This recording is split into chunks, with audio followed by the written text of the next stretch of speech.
I apologize in advance if I shake my All leg. right. Steven had to tell me like I have restless leg syndrome. Hello, let's see. Welcome.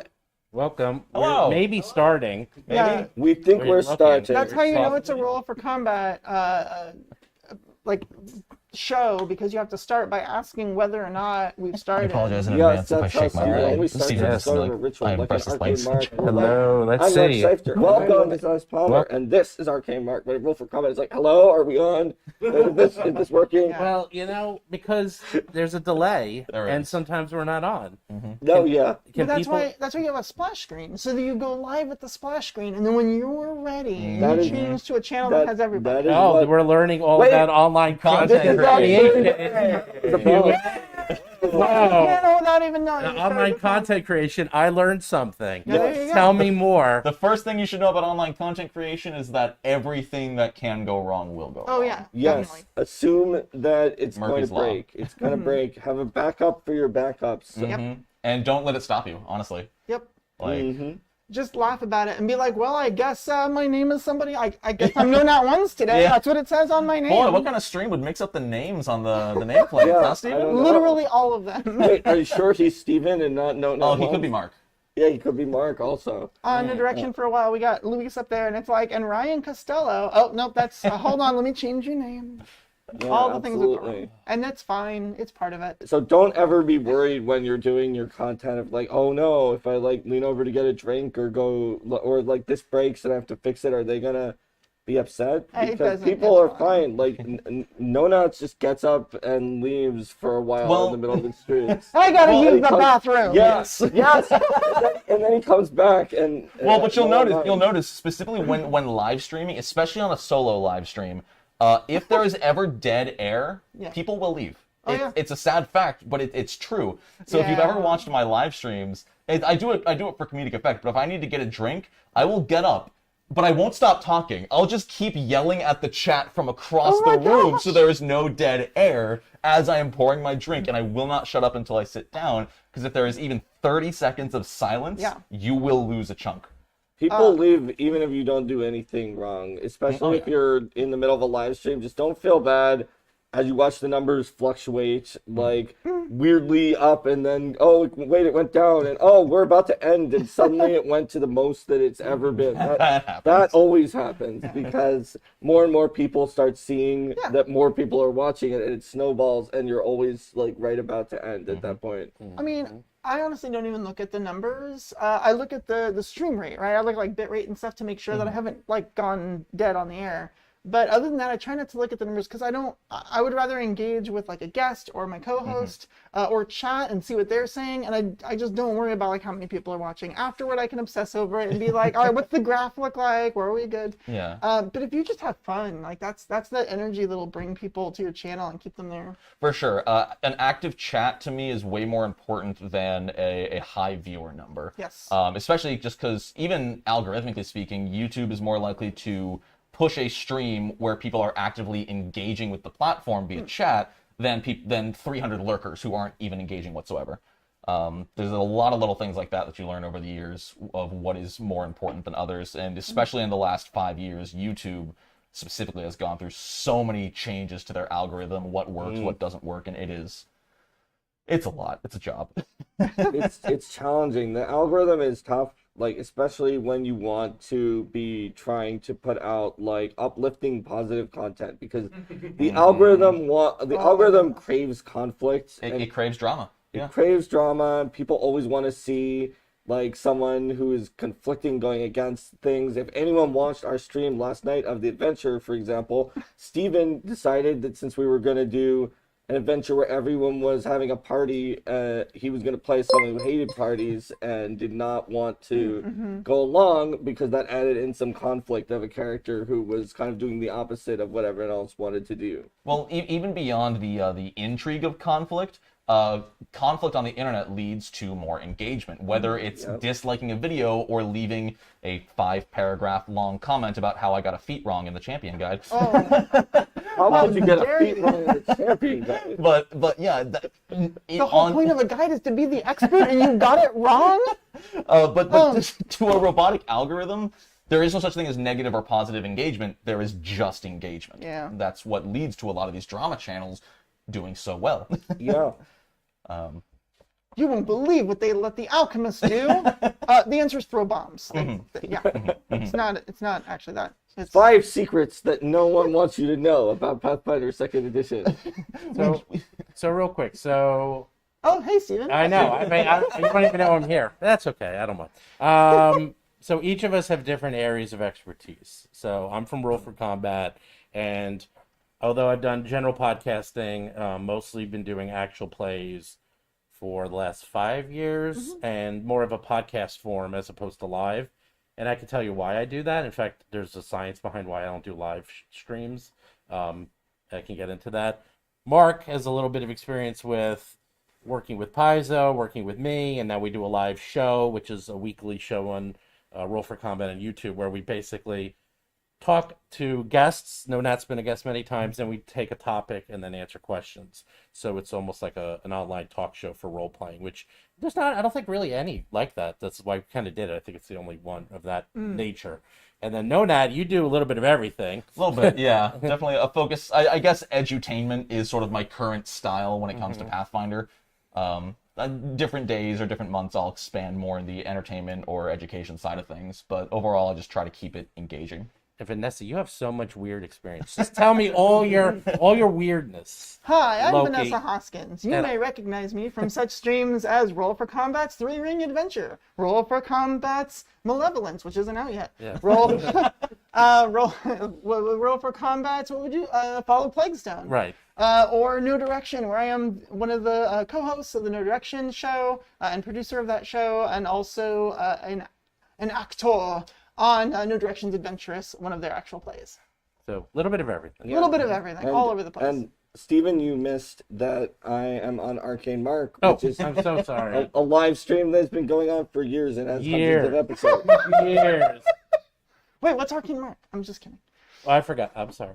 I apologize. I know, it has like 10 times fewer viewers than But they're than the, these two, they're the but best viewers. It's a really tight-knit community, and it's a great show. And we kind of do a talk show with me and Linda. So if there's something that's close to what you and I do, Steven, it might be Yeah. Arcane Mark. We Oh, bring that's true. Paizo people on. We'll do like workshops where we build things. We'll talk about how to do tools. We'll go through times that we ran adventures, and we'll look through Paizo books and give extremely biased reactions.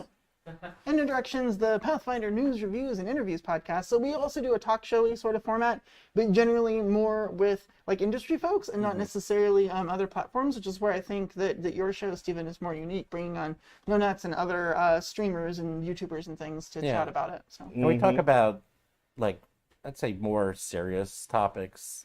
Well, yes, we talk. book releases are. We don't talk about book like we frivolous. we talk No, about like I know. gold economy and Yeah. Dungeons and Dragons and That's 5e and Pathfinder, and we'll talk about like XP systems and That's things true. like that. Talk about like math. And then I just record myself talking to myself and freaking out over things that I think are good or not. Yes. Well, you're Sometimes like while wearing a beard. Sometimes while wearing a beard, sometimes while right. wearing a wig, sometimes, yeah.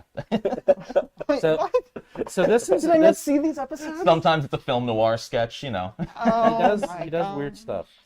I have fun with it. You know, I think Yes. that's a really.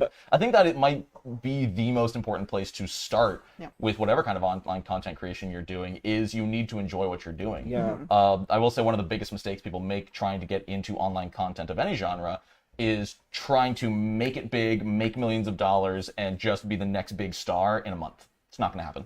Not gonna happen. And especially if they force themselves to do something just because it's popular, even if you do well, you're going to burn out. Like, if you don't like what you're doing, it's going to get harder and harder and harder to keep doing it. Yeah.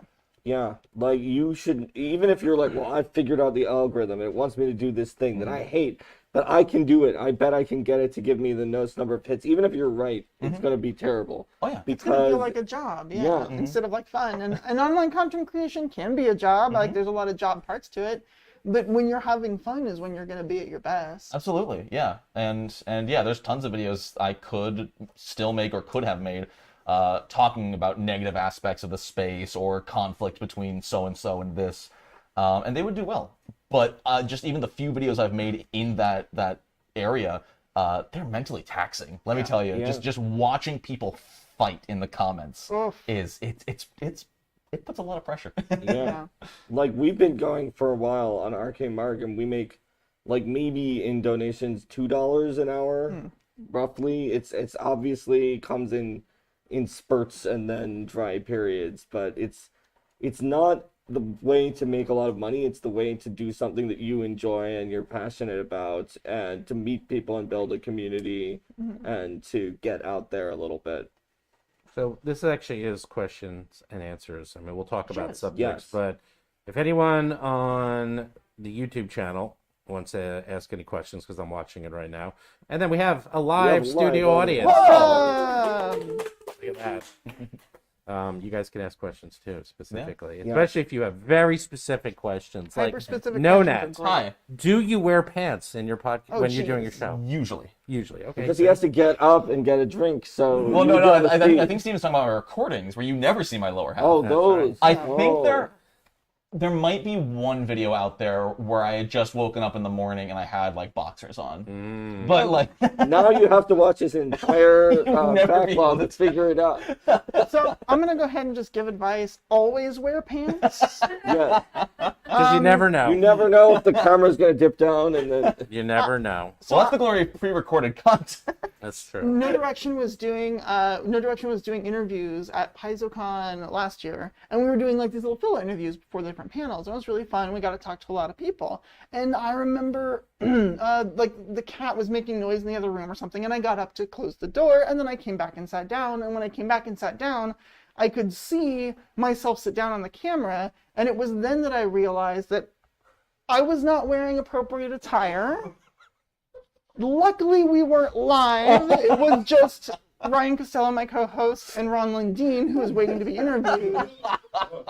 And I noticed it like as I'm sitting down. So it was basically me sitting down and then the face of horror that Ron Lundeen is sitting there turning beet red. And I'm like, I am so sorry. That will never happen again, and it hasn't. Wear pants. So the moral of the story is wear pants. Oh yes, yeah. Always wear I'll agree with that. There you go. I agree with wearing pants. I think that's one thing all four of us can agree. I now have a show skirt that just hangs up near my computer, and so if I'm like, oh, we're gonna do a thing, I can just grab it. So smart.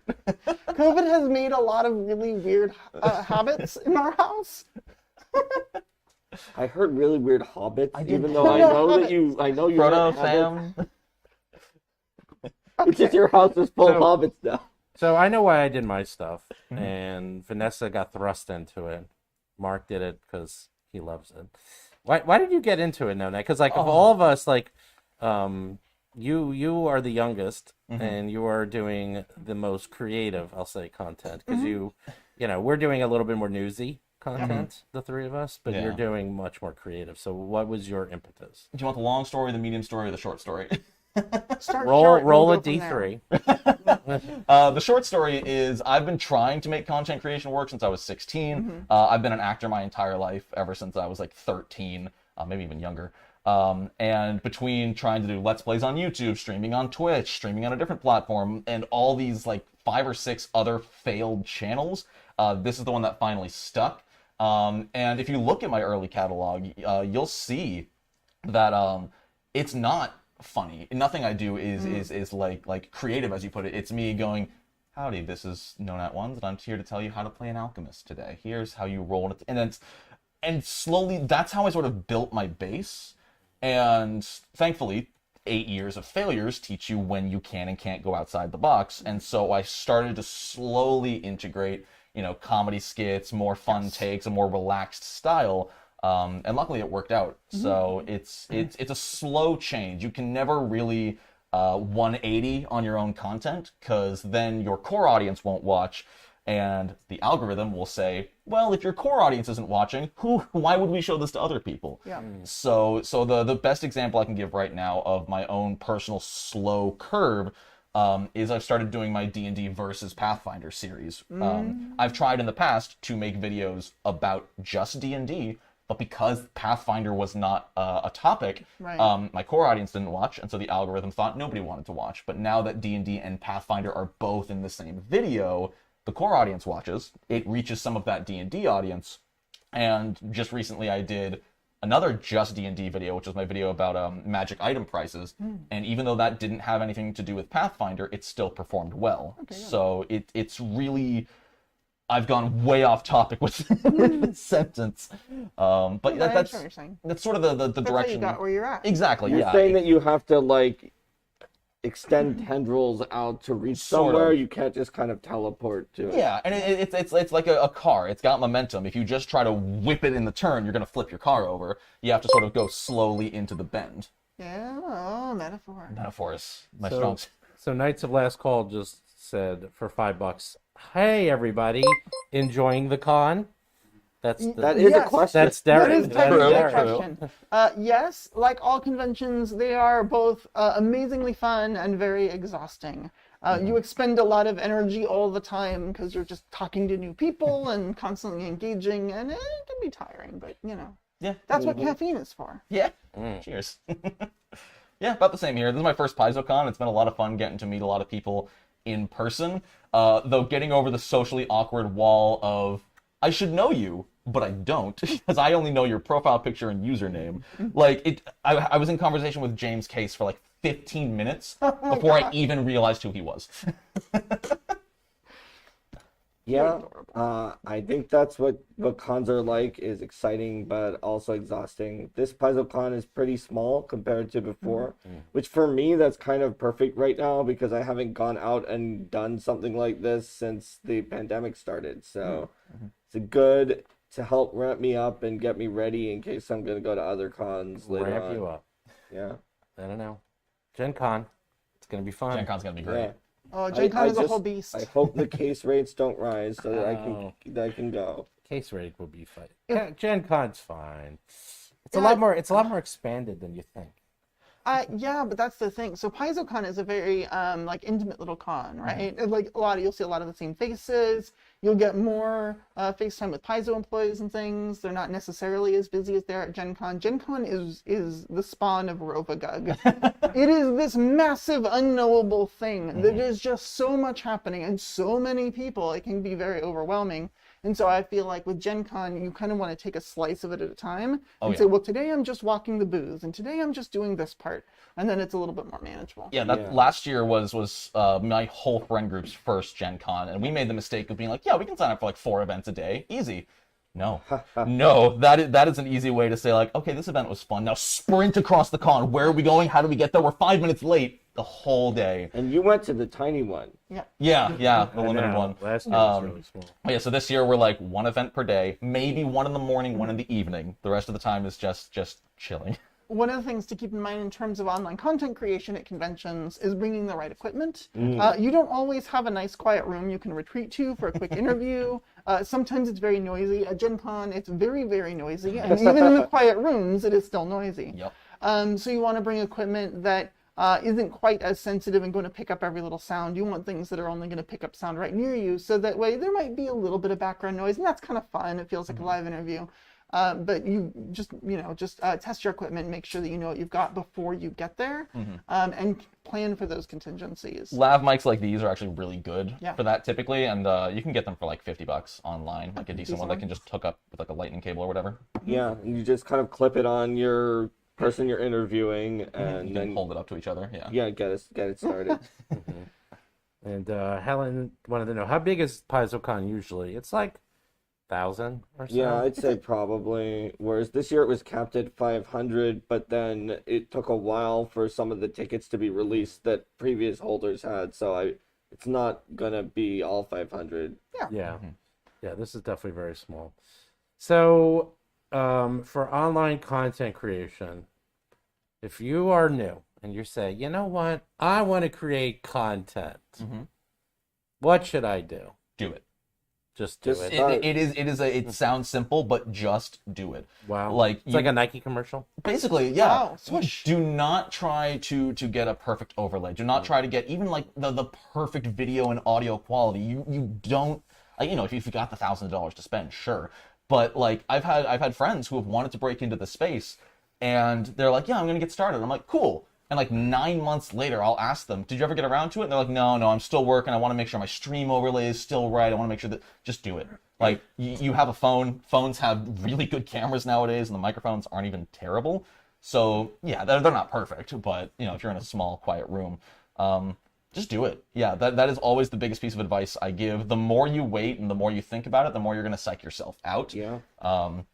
So, yeah, that's my advice. That's totally true. Mine is that audio is the most important. It doesn't matter if it's video content or audio only. Audio is the most important. If your channel sounds bad, it doesn't matter if it's a beautiful picture and you've got like a fun overlay. If they don't want to listen to you because there's background noise or distortion or something, then they're not gonna watch.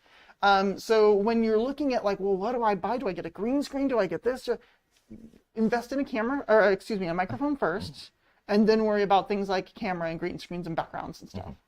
And you don't even need like, you know, a $1,000 microphone. Like even a Blue Yeti will get the job done, because there's a clear line between, you know, an echoey phone microphone and just a decent mic that has some kind of noise cancellation to it. And that crossing that line is really what you need to get started. And then from there, if you find success, you can start upgrading equipment slowly. Couple equipment recommendations. Blue Yeti is great. They're a few $100s, but they're very noise sensitive, so they're good for a very controlled and quiet environment. A little bit cheaper is its cousin, the Snowball. You can grab that. That has pretty good quality, and they're about $100 or so. They're pretty affordable. And a little bit more easy to carry around with you from place to place if you're planning on doing interviews on the fly.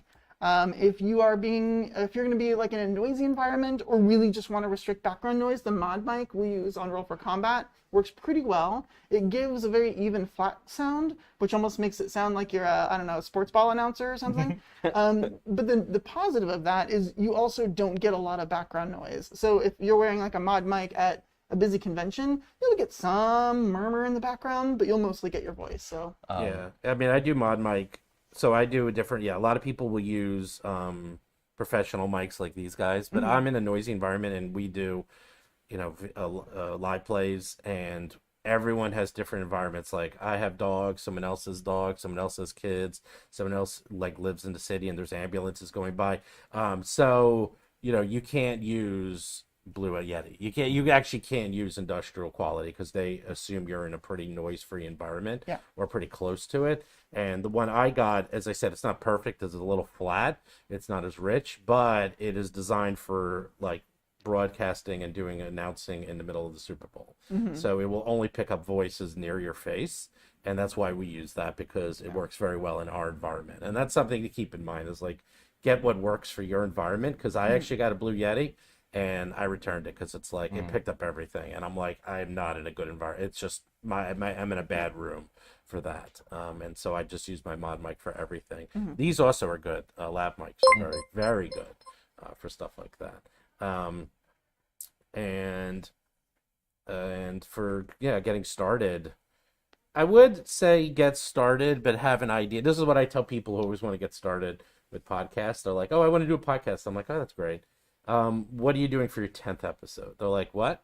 I'm like, okay, they know what they're doing for the first or even second or third, but I'm like, you won't believe how hard this gets. It's like the first 3 are the easy ones, and then you're like, oh crap, I'm out of content, and then it gets really hard. And I mean, you know, when you get to your 50th or 100th, like it's will happen. I mean, you run out of content. It's simple. It's tricky. It's like it took forever for any show on Arcade Mark to get more views on YouTube once it was up there for a while than the first episode did.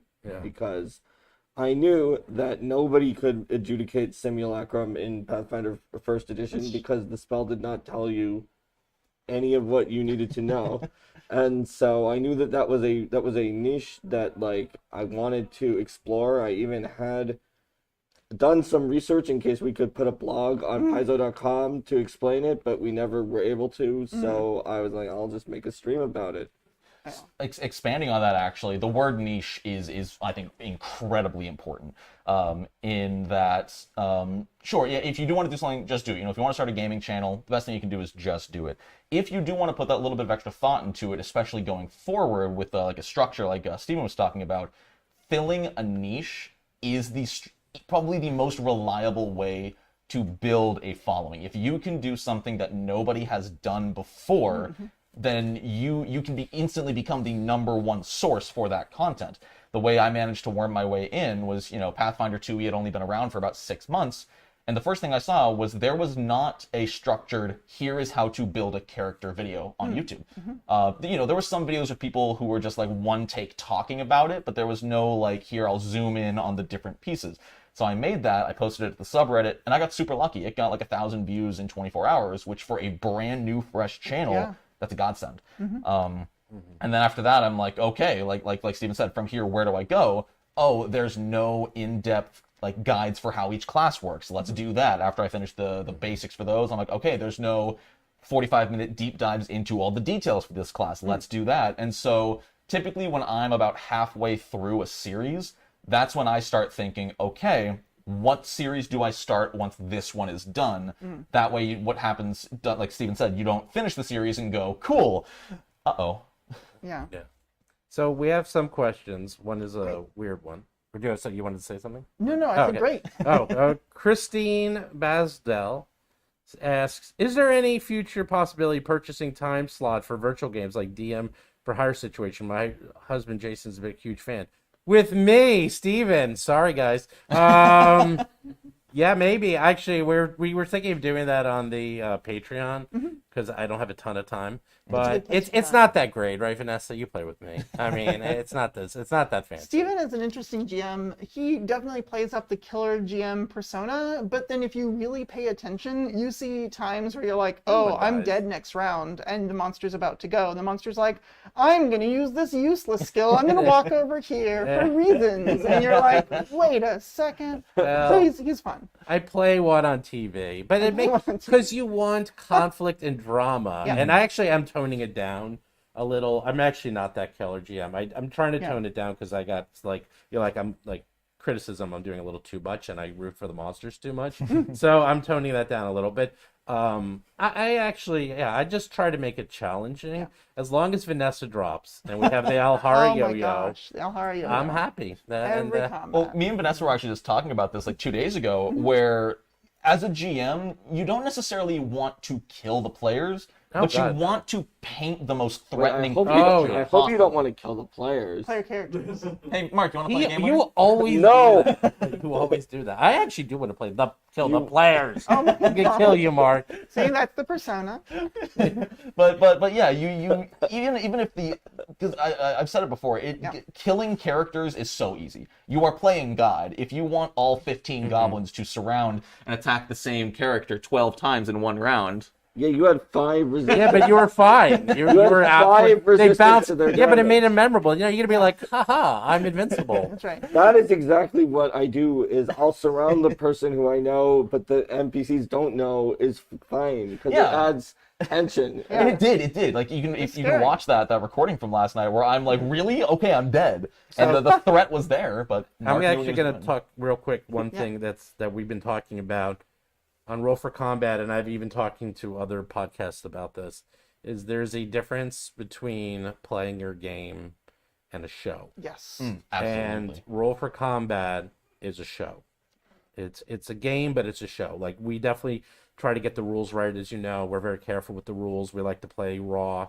That's part of just the people we play with. And they're playing it as a game, but in the end of the day, if we're not entertaining, and you won't listen to it. And I'd say 90, I don't know, I'm making up a number. 90%, I'm just making up, I think it's probably even higher. I try to listen to some actual plays, and they're literally just sitting around playing, and that's, I mean, it can be good. It can be, but, It's authentic. The problem is when you have like a storyline, say there's like a side quest around a particular character and a beloved character at that, but then some random goblin nat 20s and gets a huge hit with a light pick, and all of a sudden you're just dead, and you're like, oh, what do we do? Right. So you have to be a little creative. Or the other thing that happens a lot, and this is where Stephen guides us mostly on Roll for Combat, is if there's 3 different places we can go and one of them has absolutely nothing for us to do yet, he's like, hey, just don't go to that location. Go to the other 2, that's fine. And then we play, and then we'll just decide on one of the other 2. Because if we go to the one we're not supposed to, we've got an hour of content that's just boring because it's like, we're here and there's nothing to do. Cool, I guess we'll go to one of the spots we were supposed to go to. Yeah. And that's part of what led to the big controversy like 3 or 4 years ago of like the whole Matt Mercer effect. Like, yeah, Matt Mercer is his own type of GM, but also Critical Role is a show. It is the design for the story to keep moving. They don't purposefully, they don't have episodes like I'm sure at all your tables you have sessions where nothing gets done. That can't happen on Critical Role because they have a fulfillment to entertain you. Yeah. So like my campaign last month, the kobold can't spend 2 hours buying a hat. He did, and it was hilarious for us, but from an audience perspective, it would be so boring. Yeah, and actually the stuff we do that's sort of boring, whether it's shopping or food stuff, like I will put it on the show and then I get feedback. Yeah. And like we weren't putting shopping episodes up for a long time on Roll for Combat, but everyone wanted to hear them. So I put up truncated. I put up shorter. I actually cut them. And if there's it's like a montage. Yeah. Well, no, if it's an hour, usually maybe an hour of shopping, it might come out to 20 minutes or 30 on the show. Yeah, you cut out the part where you're like, well, how many potions of I fuel just do I cut want out. to buy? I cut out large pieces where they're discussing. Play a power ballad and just they're all shopping. But you know, But people like to hear it though, because when I've listened to others, and I hate it when they just appear and they don't have they have new gear, and you're like, where'd that come from? And it's like I wanted to find out. Sorry, Vanessa. We will spend 20 to 30 minutes talking about what we're eating, as long as it's 3 rival brothers with different restaurant concepts all competing with each other. We will do that, but that is also entertaining. Yeah, no, that well, everyone eats, so that's the thing. And then we had Knights of Last Call asked a juicy question. Someone said, Is there a world where non-D&D TTRPG content creator gets more than 100,000 subs? So can someone who doesn't do D&D 5e get 100,000 subs? Let's ask Nonad. He's the closest. He's the closest, but I'm gonna. I want to just say that that one quick thing. Doesn't matter.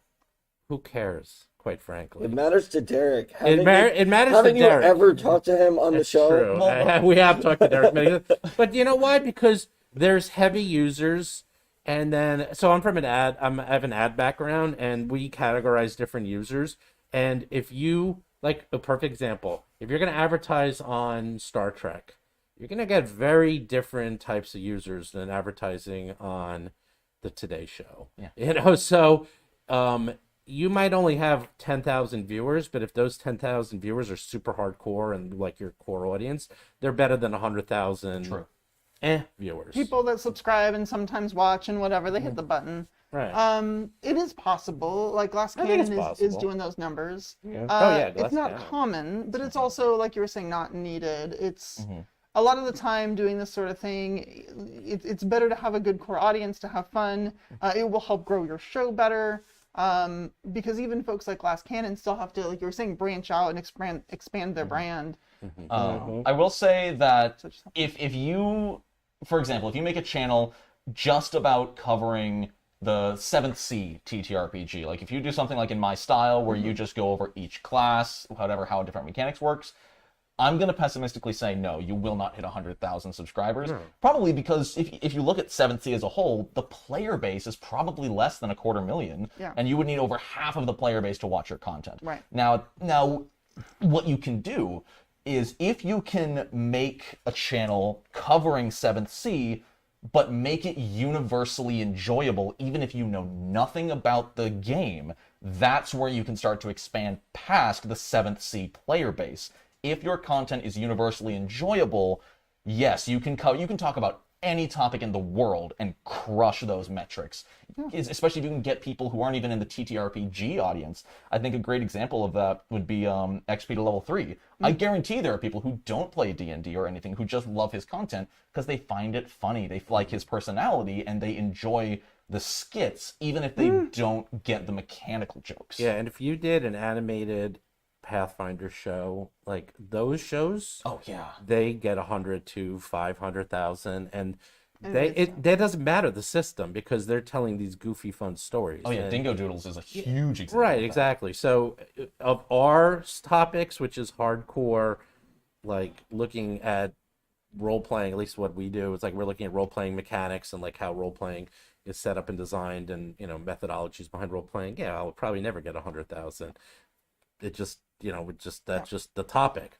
If we went a little bit more goofy and silly and went for pure entertainment and animation, yeah, we'll probably get 100,000. But we still have to remember the tip from No Nats, which is don't go straight into the goofy silly, or you're going to lose the people who wanted the serious topics. Actually, we had another question from Luigi Liza. How long did it take to start to get comfortable with the camera? So we, as you can probably tell, are all introverts and very shy. So I know. Lies. So I know. That's Somewhat all of am. them. I actually a little bit You am. are. I describe myself as an extroverted introvert. Really? Oh yeah. Once I'm comfortable in a social situation, I'm good. But trying to get myself into those situations raises my social anxiety through the roof. Yeah, I don't know. I call that social vampire syndrome, which I have, and that is, unless you invite me in, I don't want to come in. But then after that, it's fine. It's really just that the terms extrovert and introvert, like so many other ways that we try to label people and turn them into two buckets, are totally made up and aren't real. Right. Just everyone has a little bit of both. ways that interacting with other people energizes them, and a little bit of ways that it drains them, and it's different for each person. Back on the original. Oh, go ahead, Vanessa. I was gonna say I consider myself very, like, using the original buckets, very much an extrovert. I always feel energized around people and happy to meet new people and engage with them. But the camera was still a little bit of a hurdle because it is not a person. It is this plastic and glass and wires, and it doesn't give you that same energy.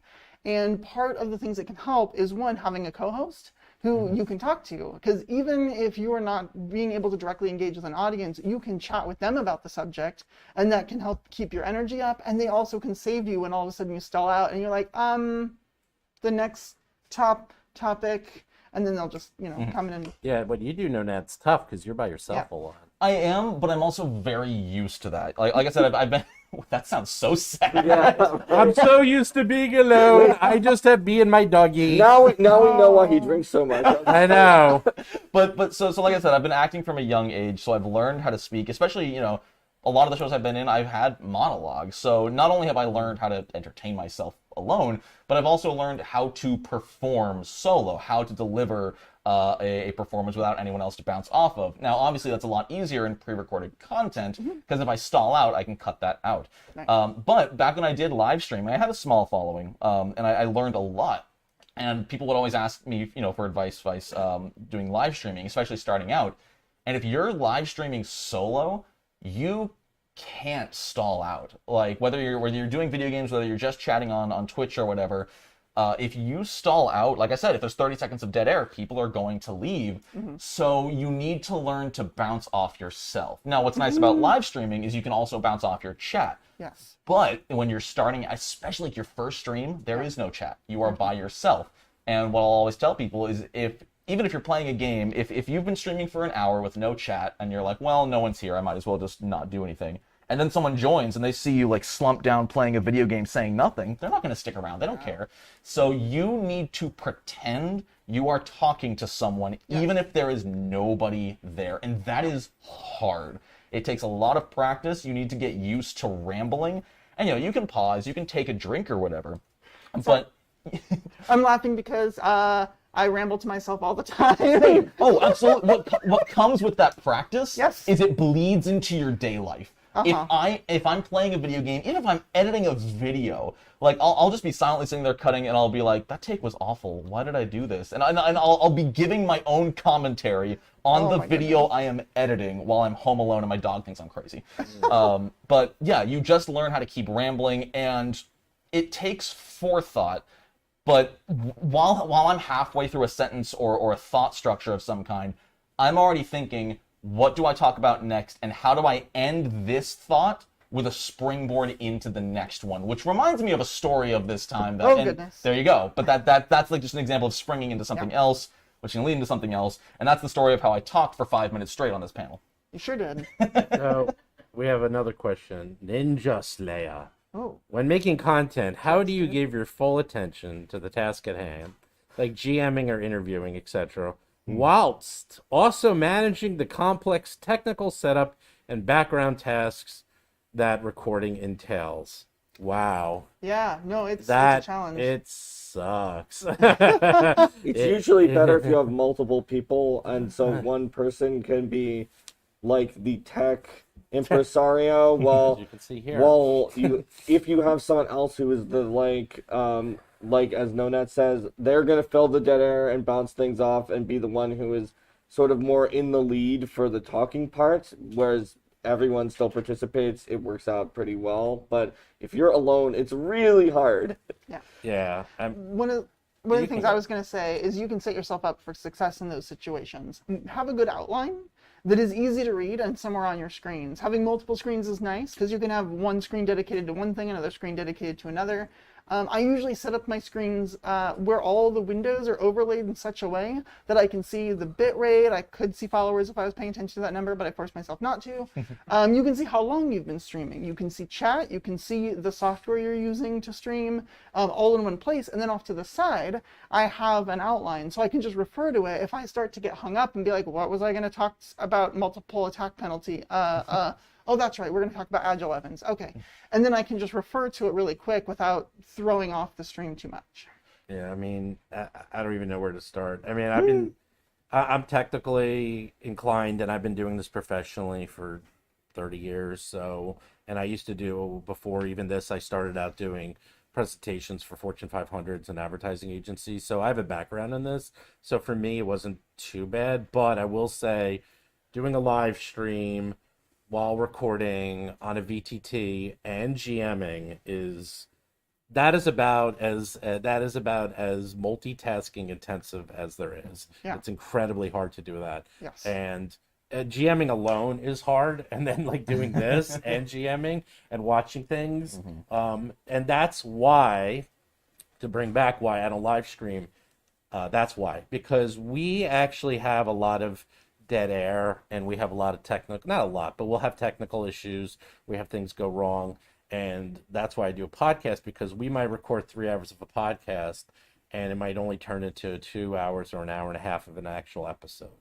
And that's a lot of live streams. If you try to watch them, except for a few really good ones, like, you see all that and it's boring. And and that's, especially when I started out, I didn't want to have you sitting there. I mean, even yesterday we had technical issue. I mean, it was only for 4 minutes, but it felt like 40 minutes, I mean, we were live doing it. And we're live. Like, it just happens. It wasn't happening. I did all this setup. It wasn't doing the weird feedback loop, and then it was. And it's like, what could I do? I fixed it. But it felt like we didn't have too much dead air after that. But at that point, it was probably, I think we lost a lot of people. Yeah. Their ears were like bleeding. Yeah, but it's like funny because I didn't hear that. And this is a weird setup. I had to bring home equipment. It's like, but anyhow, the point is, it's ridiculous. So the easiest way to do it is either have a producer, you have someone who will help you and do it.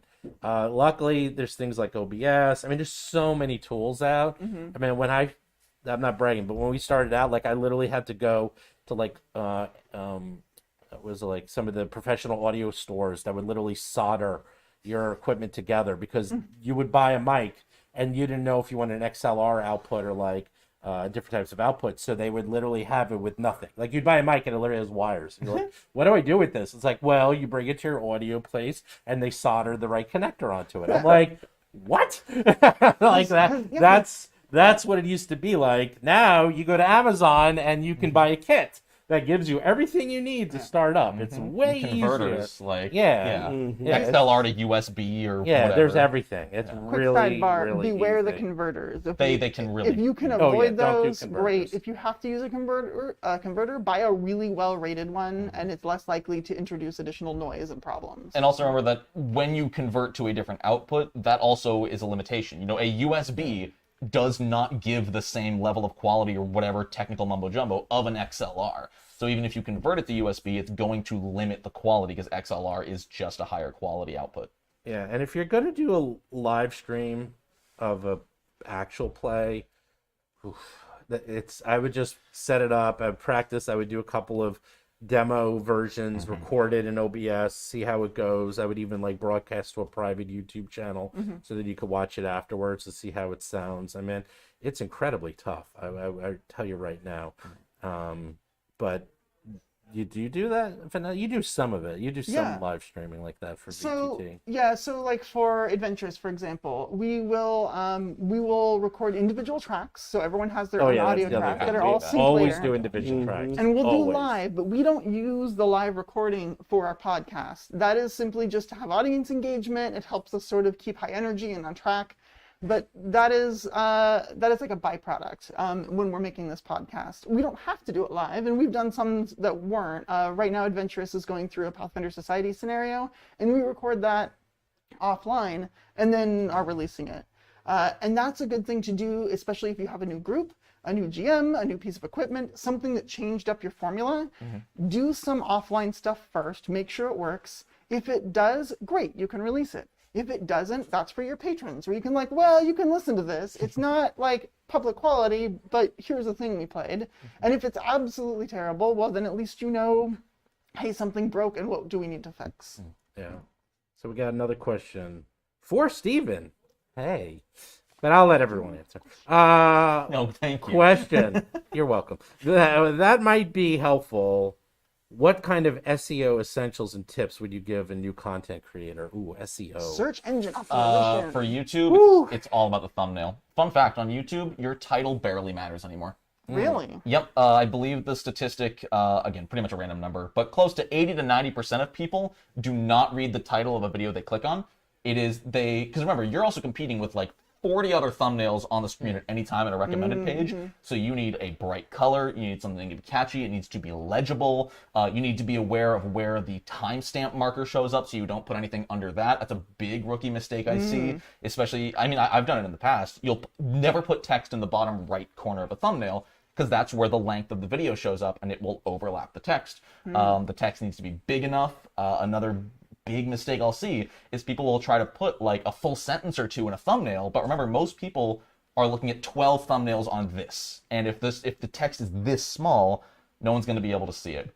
So a good thumbnail is bright, catchy colors, typically a face. Having your face on a thumbnail will increase click-through because they'll recognize you. Once you build that facial recognition, people will be like, oh, there's no Nat's face. I'm going to click that, even if I don't know what it's about, because it's one of his videos. That's what I do. Thank you. And then no more than 5 words, if you can help it. Yep. And we've been doing it all wrong.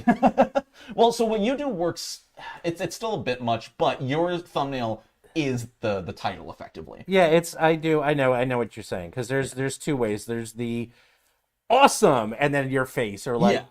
Pathfinder's awesome, and then that's it. Basically. And ours is a little bit more, but we do have the call outs, and I have the clean text. Pathfinder's biggest mistake. Right. Yeah, I think one of the best videos I've posted lately was like the worst feed in Pathfinder, and the thumbnail was me going like, right, and all the thumbnail said was a blurred out feat that said gain 1 silver. Yeah. I'm gonna fool around with the thumbnails. It's good to know. Like a home in every part. Well, for YouTube, it's a whole other story. I do for podcasts and search engines, because if you do search for Pathfinder, Roll for Combat comes up quite a bit now. Quite a bit. Basically, I use... All right, no one tell anyone this. All right, only between us. Super secrets that are broadcast on the internet. I hate to say this, but if you put down something like, and this is really kind of a crappy thing. If you put down like free Pathfinder PDF in your SEO engine, because people are always looking for free stuff, and then they come to your site. Yeah. No, it's actually terrible, but true. If you put in like things, people are like, quote, pirating or looking for stuff that they don't want to pay for. You put that in your SEO optimization. This is not by the way, if you're in advertising, this is an old trick. They do this all the time. So you basically put in what people are really looking for, not what you think they're looking for. Even if it has nothing to do with your content. Correct. Yeah, in every single YouTube video I've ever posted, Pathfinder character creation is a tag on the video, regardless of the subject. because it's one of the most popular things searched for when it comes to Pathfinder. Right. And so that's something with the SEO. You can look, there's a lot of tools that will let you see like where things are ranked. And I forgot what I use. Oh, I use TubeBuddy. TubeBuddies, yep, that's the go-to. I use TubeBuddy, and TubeBuddy's really good. It's a subscription model. I use the free version. Oh, okay. I pay for it a little bit just because it gives you rankings of all the keywords. And Yeah, it tells I'll where probably everything upgrade to that at is. some point. And it's pretty cheap. But there are some SEO engines that you can get for like $100, and they're worth it because they will just find the stuff for you, and then it's just a little extra help that you're clicking and getting the right, because it actually scans your content and figures out like what search terms you might want, and then you can refine it, and you can even click on the search term and see how many people will get to it. So Something that does help SEO that we haven't touched on yet, consistency. It has nothing to do with what your content is, what you've put into it, but make sure you are uploading the same time, the same days. If you're live streaming, the same time on the same days each week, because not only will your viewers know when to stop by, but the algorithm will get used to when you post it and how to share it, when to share it, whatnot. The more consistent your content is, just overall, the more success you're going to find. That's why for the past year, Monday, Wednesday, Friday, I was doing 2 p.m., now I'm doing 10 a.m., but always same time, same days, every single week. And this goes for any kind of content you're posting, except for like maybe if you manage to make one of the channels that uploads like once a month. I don't know how consistency works for that. Those are an enigma. we got like 1 to 2 minutes because people have places to go. One last question from Dank Magician. What niche you don't do yourselves you would like to see someone else do? That's tough. Wow. There's so many magic items in Pathfinder. I would love to see magic item reviews that just help me figure out like, let's just look at like 7th level or some sort of vertical slice. Let's just look at like talismans. I actually asked Dustin Knight, Katsuni Warlock on No Direction to make a blog post about talismans because I was going to shop for them, and a lot of them have names that don't tell me what they do. And so I'm like, please just do this so I have a good list and a ranking and an understanding of like what all these are really quickly. Skip me. Mark, you go first.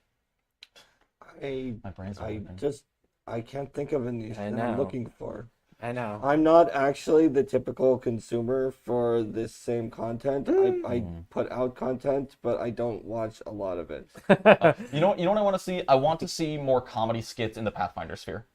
Like I do a few in my videos, but there's a few channels. I mean, there's a lot of channels out there that do D&D skits. XP to level 3, one-shot questers, etc. And especially D&D TikTok is been getting bigger and bigger. But for Pathfinder specifically, there's not really anyone out there making just comedy skits about that game and the community and whatnot. And I think there's room for that. I want to see lore. I want to see a literal. I cannot tell you how many times I've been. There's a couple lore. But like really like fun and engaging. I don't know. Yeah. I've seen a couple of them that are a bit dry, but I want to see like an in-world silly newscast that doesn't exist because it's Galarian. But they're like, today the Whispering Tyrant invaded Absalom, and it's like goes through all the lore of like what happened in Tyrant's Grasp or something, and breaks it down so I don't have to read a 6-volume AP, but I can be like, I have the major highlights of the events that took place there. I think that would be really interesting, and that could be 6 shows as you do each book. So Razmir says, when these undead are trying to kill someone, there's almost nothing you can do to stop them from killing someone. So why even try? Right. I don't know. The only thing I would say is just more Pathfinder content. As a whole, yeah. I mean, it's seriously like Pathfinder specific and Paizo content, because when I started out, the reason I even found No Direction is because, like, No Direction, it was one other, I forgot the other podcast, that's not around anymore, and that was it. That's all there was. And there was nothing on this. And then even for live plays, actual plays, and then I wanted to do actual play for a long time, like 15 years ago, but one of my players refused because he didn't want to be, quote, like whatever out there. So we didn't do it. And then Glass Cannon came out. And then I was like, that's it. We're doing it. And if you don't want to be on the show, then get out. And they, of course, they all stayed on the show. But it's like I just wanted to get it out there and just do it. And, we were, I think I was like only the second or third live play out there. And now there's hundreds of Pathfinder live, which is great. Yeah, there's a ton. But there's so much room on YouTube for more. And I think what Pathfinder is reaching, especially as it's entering it's closing in on its 3rd year of existing, competition. I was talking to some people yesterday about this, but there's not enough competition in the content creator space right now. You look at D&D, and people are always talking, oh, I prefer XP level 3, I like RuneSmith, I like Crit Crab, I like taking 20, whatever. But in the Pathfinder space, there's not enough people even doing the same thing. And I know that goes completely against my finding your niche thing from earlier. There's a But couple. There's us. There's you. There's Rules Rules Lawyer. Rules Lawyer. There's how it's played. There's how it's played. But again, like compared to Knights the of D&D Last Fall. space, yeah. There's no direction. But it's one of those situations with the algorithm where rising tide raises all ships. So Exactly. the more Pathfinder content there is out there, the more bigger of an audience there is, and the more likely people will see your stuff because they're watching someone else's stuff that might be related. Yep. So. Yeah. The hardest part right now is that Pathfinder audience as a whole are very overlapped. Yep. But if people can start expanding, especially in different directions, to get audiences from all over the YouTube globe, that's when those can start feeding into that rising tide, mixing up and. So is that just a macro version of the spreading out thing that even one Kind of. individual person does, Yeah. but with the whole community? Basically, yeah. All right. Well, we are out of time. So thank you, everyone. Thanks, y'all. Bye. Thanks, everyone. And we will see you in 5 minutes. Cool. We got another For show. monster creation.